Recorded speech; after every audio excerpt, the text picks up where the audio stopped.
নমস্কার বন্ধুরা, আজকে আপনাদের জন্য নিয়ে এসেছি খুবই স্বাস্থ্যকর এবং কোনো শরীর খারাপ করবে না এমন একটি জিনিস। সেটি হলো বাঁধাকপির মোমো।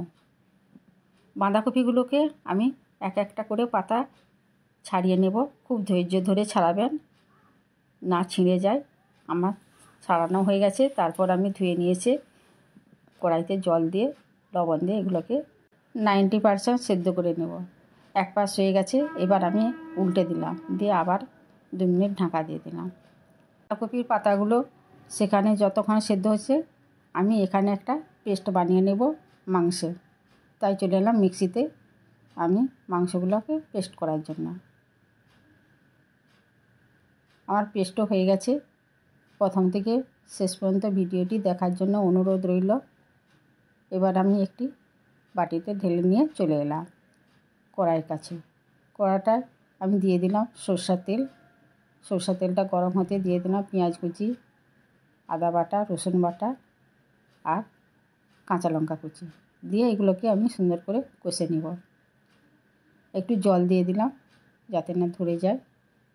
এরপর আমি দিয়ে দেবো গুঁড়ো মশলা, হলুদ গুঁড়ো, লঙ্কার গুঁড়ো আর জিরে গুঁড়ো দিয়ে এগুলোকে ভালো করে একসাথে কষে নিচ্ছি। আমার কষানো হয়ে গেছে। এবার উপর থেকে দিয়ে দিলাম ধনেপাতা আর মাংসের পেস্টটা দিয়ে মাংসটাকে ভালো করে মশলার সঙ্গে কষে নেব। এরপর দিয়ে দিলাম পরিমাণ মতো লবণ আর সোয়া সস 2 চামচ আর টমেটো সস 1 চামচ আর দিয়ে দেবো শেজওয়ান সস 1 চামচ।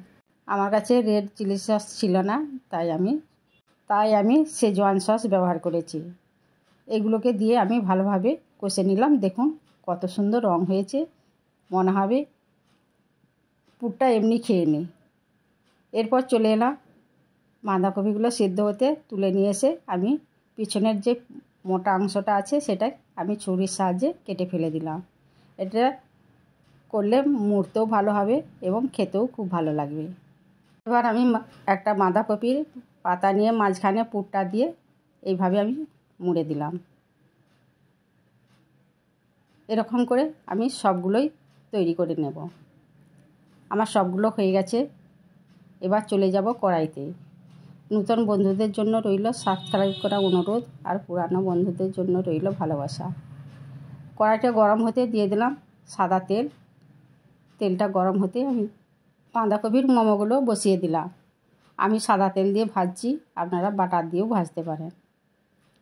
এভাবে আমি সবগুলোই উল্টে পাল্টে ভেজে নেব। এক পিঠ হয়ে গেছে, আমি আর এক পিঠ উল্টে দিয়ে সুন্দর করে লাল লাল করে ভেজে নিলাম। এইভাবে আমি সবগুলো ভেজে নিয়েছি। ব্যাস রেডি আমার স্বাস্থ্যকর বাঁধাকপির মোমো।